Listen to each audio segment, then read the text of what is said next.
Should we just give Orlando Pirates the league title already? Let's not go there yet, but let us talk about the 4 things that are making Orlando Pirates genuine title contenders. We're going to look at the tactics, we're going to look at the numbers, how they've been playing, and how they will continue to play. Starting with the fact that they have become very efficient. In this game against TS Galaxy, we saw that TS Galaxy had 57% ball position, they had 431 passes, Pirates only had 330 passes, and they had 43% ball position. But if you look at other stats, you see that TS Galaxy, with all of that position, they only managed 5 shots at goal and only 1 on target. Orlando Pirates, on the other hand, 10 shots and 5 of those were on target. And if we're talking about those 5, 2 of them ended up being a goal. And that's it right there. Sometimes if you're chasing after a league, you don't even need to be dominant in every game.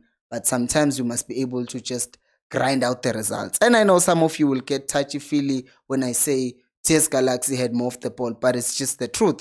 Pirates, however, still showed their quality when they got their opportunities. Which leads us to number 2. It's the fact that Jose Riveiro is learning and he is adapting to everything. Let me give you an example. We've seen in previous games that he usually around the 60th, 70th mark, takes out Makaula and brings on Urasebocha. We saw this against Amazulu. And then we saw that the game kind of changed because Amazulu now came back into the game and they ended up scoring a goal.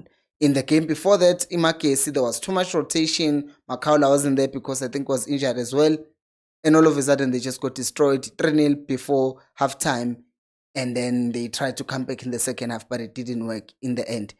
This game, though, he kept him playing the entire game, although the score was clearly 2-0 and the Pirates were winning the match, and you could just say, okay, let's give Rasebocha a chance. But he's realizing that, hey, in some days, I might not be able to keep the clean sheet or even keep the other team from attacking me. So he's like, no, I'm going to keep one of the best players of Orlando Pirates, which I will say he is the best player of Orlando Pirates, or the most important. I'm not meaning talent-wise, but I'm meaning in terms of tactics, is the one who's most important. If you want to find out what I'm saying, that go check out this video that I made about Umakaula as well.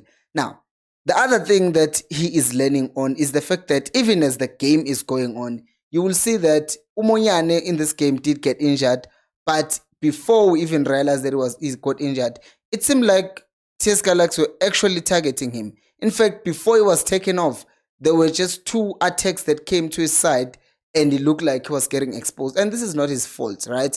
It's just that teams decide that, okay, we're attacking down this side, and they do that. But when Uhoto switched and started playing on that side, he and Unkota seem to have been communicating much better, and then there weren't as many chances down that right side.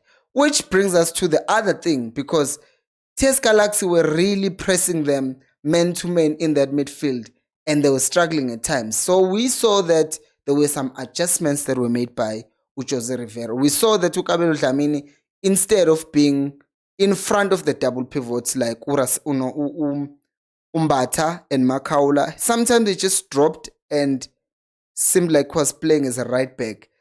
And how and why was it doing this? So that he can then draw someone with him to come and press him, and then there will be space open. And there's an opportunity that it actually got, and Makaula ended up taking a shot, but he missed. But it's those small things of, okay, this is what they're trying to do. They're trying to suffocate us. How do we get around this situation? And speaking of learning, because we're still on point number 2, yes, you will also realize that Utalent Mbata did score a goal and shot. But there's another thing that happened with Utalent Mbata, and it's this. If you haven't subscribed, please make sure to subscribe to the channel. Let's reach 10,000 followers, subscribers by the end of this year. Danko. Now, Utalent Mbata scored a goal, but what also happened is the fact that Talent Mbata had an opportunity of scoring, winning the second ball after a corner. And it made me think, hey, Talent Mbata almost scored the same goal as the 2 goals that he scored for Bafana Bafana. And that means Riveiro is also, as the time goes by, he's seeing the strength of his players, because there are other players, even with Sundowns. It happened this. Tembazwane went to Bafana Bafana. He had been playing a different role with the Sundowns. He went to Bafana Bafana. He came back, was playing the same role that he was playing at Bafana Bafana. And I was like, oh, so these coaches also look at how these players are performing when they're in the national team and they experiment with that in their own teams. Because if a player is clearly strong in that area, do not be stubborn and say, now you're at Pirates, you're going to play the way I want you to play. But sometimes it can be like, oh, okay, I see you are capable of doing this because you've done it under Hugo Bruce, so now come do it for me. And that made me go, okay, he's learning and is obviously adapting. Now, another situation, which is the third thing that Orlando Pirates are doing so well, is the fact that they are clearly practicing their shooting, right? Beginning of the season, we saw like in the when they were in Spain, I saw Tito Maswangain scoring a beautiful goal against, I think, Sevilla. I saw Dlamini also scoring a beautiful goal. And then the season started because I don't have the footage for that. I don't know even know I can find it. But there is this goal by Uhoto, which was a free kick against Cape Town City.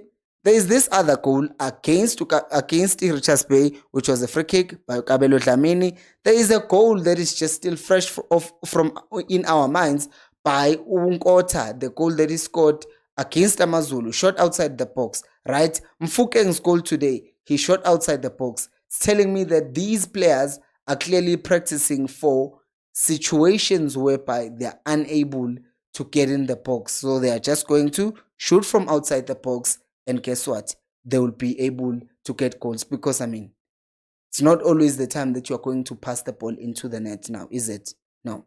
Now let's talk about the fourth thing, which is not the final, but it is last but not least. It's their defense, right? Because this thing is something that you don't associate with, oh, big teams, because we usually just talk about, oh, it's a big team and they're attacking and they're doing it well all the time, blah, blah, blah. You also have to look at how Pirates are defending. They are not defending like with the 4-4 because you see that bigger teams usually just press with the 4-4. Why are they pressing with the 4-4? The two people in front who are like centrally are blocking passes into the middle, and then they will have double pivots sitting behind those four. And then the players on the wide are going to be pressing the fullbacks and making sure that the ball doesn't go wide. But Pirates are taking a more conventional way of pressing, which is the 4-4-2. Now, in a 4-4-2, they're still blocking passes into the midfield, and then the players who are wide are also blocking passes that are going wide. And Pirates would expect that they're just going 4-4 because they're aggressive. They want to win the ball back as quickly as possible. But they sometimes just let the opponent have the ball because sometimes this 4-4 could get risky pretty fast.